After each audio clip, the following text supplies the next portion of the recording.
Magandang araw mga kagabay. Ngayon po ay April 24, 2024, araw po ng Miyerkules. Debosyon natin sa ating mahal na ina ng laging saklolo.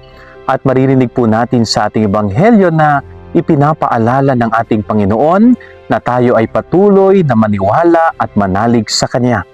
Sapagkat ang isang taong naniniwala sa Kanya ay naniniwala sa Amang nagsugo sa Kanya. Napakaganda pong paalala ito, no?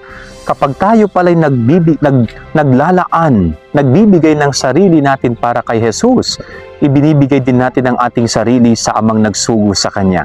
Kapag tayo ay may malalim na pananampalataya at pagtitiwala kay Jesus, tayo din ay may malalim na pananampalataya sa ating Ama na nagsugo sa Kanya. So napakaganda na po ito, no? Napakaganda nating pagnilayan na sana po tayo mga tao ay patuloy na magsikap na magpalalim ng ugnayan natin sa Diyos. Dahil kapag tayo ay patuloy na nakaugnay sa Diyos, ay patuloy din ang pasok ng biyaya sa ating buhay. No, higit nating makikilala si Jesus na ating Panginoon at higit nating aangkinin ang Ama na ating Ama. Yan ang ating gabay aral ngayong maghapon. God bless po sa inyo lahat. Pagpalain kayo ng Panginoon.